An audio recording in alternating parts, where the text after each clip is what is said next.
ஆழ்வார் எம்பெருமானார் ஜீயர் திருவடிகளே சரணம். அஸ்மதாச்சாரியன் திருவடிகளே சரணம். ஸ்ரீமதே ராமானுஜாய நமஹ. ஸ்ரீசைலேச தயாபாத்திரம் தீபக்தியாதி குணார்ணவம் யதீந்திர பிரபணம் வந்தே ரம்யஜா மாதரம் முனிம். வாழி எதிராசன் வாழி எதிராசன் வாழி எதிராசன் என வாழ்த்துவார், வாழி என வாழ்த்துவார், வாழி என வாழ்த்துவார், தாளினையில் தாழ்த்துவார் விண்ணோர் தலை. ஸ்ரீமத் கிருஷ்ண சமாஹ்வாய நமோ யாமன சூனவே யத்கடாட்சைக லட்சாணாம் சுலப ஸ்ரீதர சதா. மன்வீர்கள் இங்கே மணவாள மாமுனிவன் பொன்னடியாம் செங்கமல போதுகளை உன்னிச் சிரத்தாலே தீண்டில் அமானவனும் நம்மை கரத்தாலே தீண்டல் கடன். அஸ்மத் ஆச்சாரியன் திருவடிகளே சரணம். இந்த பெரிய திருமொழியினுடைய முதல் 10 8வது திருமொழி. அதில் 8வது திருமொழியில் 9வது பாசுரம். பேசுவின் திருநாமம் எட்டெழுத்தும் சொல்லி நின்று பின்னரும் பேசுவார் தம்மை உய்ய வாங்கி பிறப்பறுக்கும் பிரானிடம் வாசமாமலர் நாறுவார் பொழில் சூழ் தரும் உலகுக்கெல்லாம் தேசமாய் திகழும் மலை திருவேங்கடமடை நெஞ்சமே அப்படிங்கிற இந்த பாசுரம். இதில் பேசுமின் திருநாமம் எட்டெழுத்தும் அப்படின்னு திருப்பி இந்த திருநாமம் 8 எழுத்துன்றார். 8 எழுத்துன்னு சொல்லியாச்சுன்னால் அது மந்திரம் ஓம்காரத்தோட. இங்கே பேசுமின் திருநாமம் 8 எழுத்தும்ன்றார். திருநாமம்னே வேற சொல்றார் ஆழ்வாரும். 8 எழுத்தும் ஆழ்வார் எப்படி நாமம்னு சொல்றார் அப்படின்னு புரியல.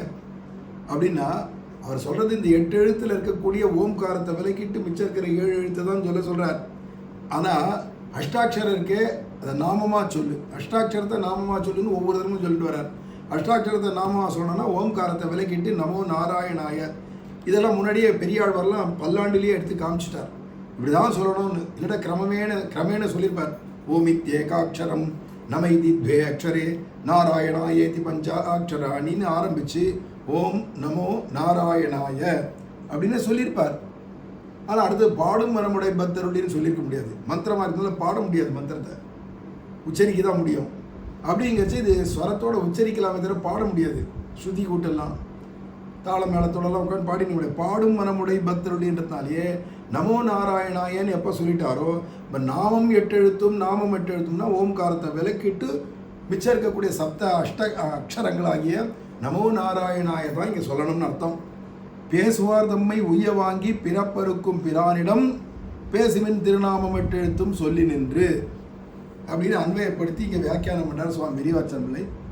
இத்தனையும் பரோபதேசமாய் வாசமா மலர் என்று மேலித்தனையும் ஸ்வகதமாக வருளி செய்கிறார் என்றுமோ பரோபதேசமாக சொல்றார். இதை பேசுவின் திருநாமம் 8 எழுத்தும் சொல்லி நின்று அப்படிங்கிறதுலாம் புறத்தியாருக்கு உபதேசமாக சொல்கிறார். இங்கே எல்லாருமா சேர்ந்து எம்பெருமாண்ட நமோ நாராயணா என்ற மந்திரத்தை சொல்லி எம்பெருமான் முன்னாடி போய் நில்லுங்கோ அப்படிங்கிறார் இங்கே விஷயம்.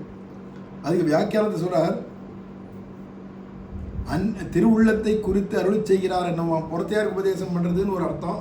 தன் மனசையே பார்த்து, தன் மனசே தனக்கு புறத்தியார் தானே, நான் வேற மனசு வேற தானே, ஆத்மா வேற மனசு வேற தானே, தன் மனசையே பார்த்து சொல்கிறார் அப்படிங்கிறார்.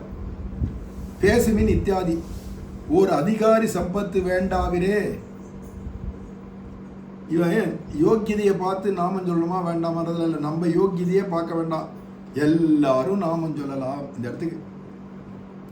ஏன்னா ஒரு அதிகாரியை குறித்து சொன்னோம்னா இன்ன தகுதி இருக்கிறவன் தான் நாமம் சொல்லலாம்னு ஆயிடும். இதுக்கு திருஷ்டாந்தம் சொல்றார். பெற்ற தாய் பேர் சொல்லுவார்க்கு எந்த அம்மா பெத்த அம்மாவுடையதான பேரை சொல்றதுக்கு வேற ஏதாவது ஒரு தகுதி வேணுமான்னு, அவன் அம்மா நம்ம பிள்ளைங்கிற ஒரே தகுதியை போருமே. அது மாதிரி எம்பெருமானுடையதான திருநாமத்தை சொல்றதுக்கு யாருமே அதிகாரியா இல்லையான்னு பார்க்க வேண்டிய அவசியம் இல்லை. அப்படியே இடர் வந்தபோது எல்லாரும் ஒக்க சொல்லி கொடு போற கடவுதான இனிய திருநாமமான 8 எழுத்தையும் சொல்லி நின்று. அப்ப இங்க பெரியவாச்சன் பிள்ளை என்ன சொல்றாருன்னா, யாருமே அதிகாரியா இல்லையான்னு பார்க்க வேண்டாம், எல்லாரும் சொல்லலாம். இடர் வந்த போது கஷ்டம் வந்துடுத்துன்னா யார் வேணாலும் தாராளமாக பகவான்டே இந்த இனிமையான மதுரமான இந்த நாமத்தை சொல்லலாம். அதுவும் திருநாமமான 8 எழுத்துன்றதால நமோ நாராயணா என்ற இந்த நாமத்தை சொல்லலாம். சொல்லி நின்று ஒரு கால் சொன்னோமிரே என்று கை வாங்கி இருக்க என்றைக்கு, அதான் ஒரு தரம் தான் சொல்லியாச்சே போருமே அப்படின்னு நிறுத்தக்கூடாதான். ஏன்னா இது ருச்சி நிறுத்தவும் கூடாது. அதுதான் இனிமையான திருநாமம் அப்படின்னு சொல்லிட்டார்.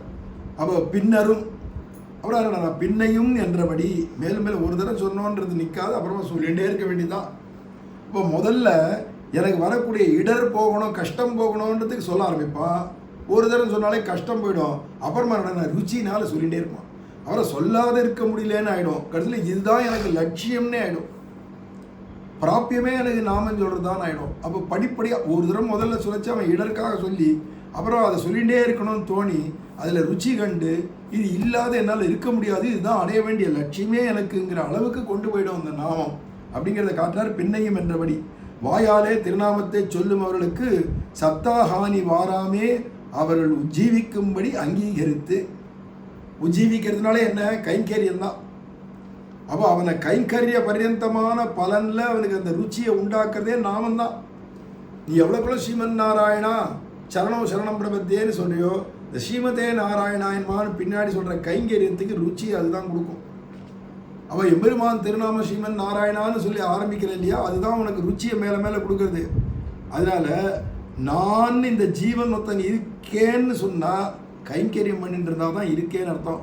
கைங்கரியம் பண்ணலியானா அவன் இருந்தும் இல்லாதவன் தான். அசன்னேவ சபவத்தின்னு வேதம் சொல்றது இல்லையா, இருந்தும் இல்லாதவன் ஆயிடுவான் அப்படிங்கிறது.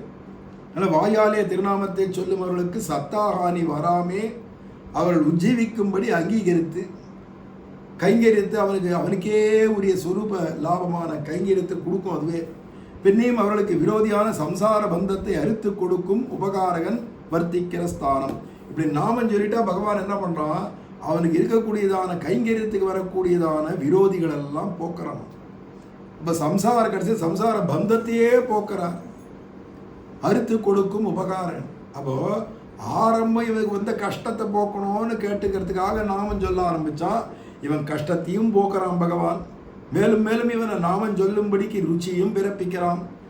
நாம ருச்சி உண்டான உடனே எனக்கு நாமம் தான் பரம ருச்சியாக இருக்கிறதுனால எனக்கு இதை தவிர வேற எதுவும் வேண்டாம்ன்ற அளவுக்கு கொண்டு போயிடுறான் பரிபக்குவத்தில். அதுக்கப்புறமா என்னன்னா எனக்கு நாமம் சொல்றதுதான் பிராப்பியம், அடைய வேண்டிய லட்சியமே எனக்கு அதுதான் அப்படின்னு சொல்றான். அதுவே கைங்கரியமாக தனக்கு பாக்கியம் நினச்சிட்டு உஜ்ஜீவிக்கும்படிக்கும் பண்ணி கொடுக்குறான்.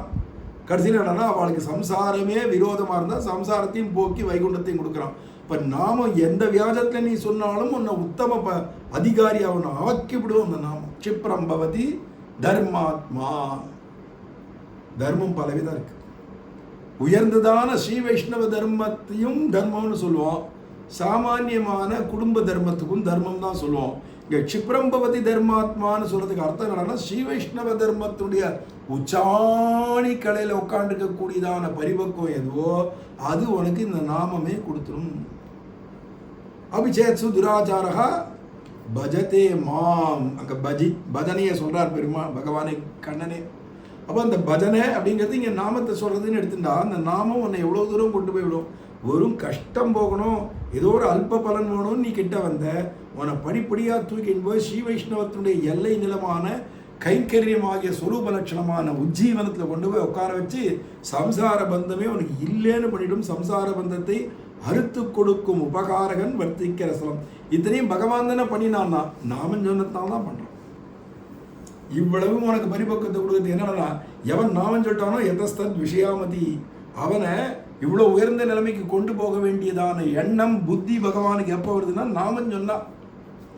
அப்போ பகவானுடைய திருநாமத்தை முதல்ல சாதகனா நினைச்சுட்டு சாதனா புத்தியோட சொல்றவனும் கடைசியில் எந்த ஸ்ரீ வைஷ்ணவத்தினுடைய எல்லை நிலமா சொல்றோமோ பரிபக்குவம்னோ அல்லது சொரூப லட்சணம்னோ சொரூப லாபம்னோ அது அத்தனையும் இந்த நாமமே கொடுத்துரும். அதுதான் பெரியவாச்சன் பிள்ளை இந்த பாசத்தில் காட்டார். பேசுமின் திருநாமம் எட்டெழுத்தும் சொல்லி நின்று பின்னரும். ஒரு தடவை சொல்லிட்டு நிற்கிறது இல்லை, அப்புறம் பின்னரும் சொல்லிகிட்டே இருக்கிறது. பிறப்பருக்கும் அப்படி சொல்லிகிட்டே இருக்குச்சே என்ன பண்ணுறதுனால அந்த நாமம் என்ன பண்ணும், பிறப்பே இல்லாதபடி அடுத்தது உய்ய வாங்கி கைங்கரியமாகிய உஜ்ஜீவனத்தில் வைகுண்டத்தில் கொண்டு போய் கைங்கரியத்தில் உட்கார வச்சுட்டு இந்த சம்சாரம் என்ன வச்சுருந்தான் இனிமேல் உனக்கு சம்சாரமே கிடையாதுன்னு ஏணி வாங்கிட்டு வரோம். எந்த ஏணியை வச்சு இந்த ஜீவன சம்சாரத்துலேருந்து வைகுண்டத்தை கேஷன் போகிறாரோ அந்த ஏணியும் எடுத்துகிட்டு வரோம். ஏன்னா திருப்பி இவன் இறங்கிடாத படிக்கு சம்சாரத்தில் குதிச்சிடாத படிக்கு அங்கேயே வச்சுட்டு லாலனம் பண்ணி கைங்கரியத்தை கொடுப்பான். அப்பேற்பட்ட பிரான் அந்த எம்பெருமான் நமக்கு சுவாமியானவன் வர்த்திக்கிற தேசம் வாசம் பண்ணுற இடம் திருமலை, அந்த திருவேங்கடம் அடை நெஞ்சமே அப்படிங்கிற இந்த பாசுரத்தை நாமசங்கீர்த்தனத்தில் பிரபாவம் பெரியவாச்சான்கள் எங்கேயோ கொண்டு போகிறார். உருவாச்சர்கள் எல்லாருமே அப்படி தான் பேசியிருக்க ஆச்சரியமா அப்படின்னு தெரியுது. மேலே அடுத்து திருமங்கையாளருடைய பெரிய திருமொழியை திருநாம மகிமையை அனுபவிக்கலாம். ஆழ்வார் எம்பெருமானார் ஜீயர் திருவடிகளே சரணம். அஸ்மத் ஆச்சாரியன் திருவடிகளே சரணம். ஸ்ரீமதே ராமானுஜாய நமஹ.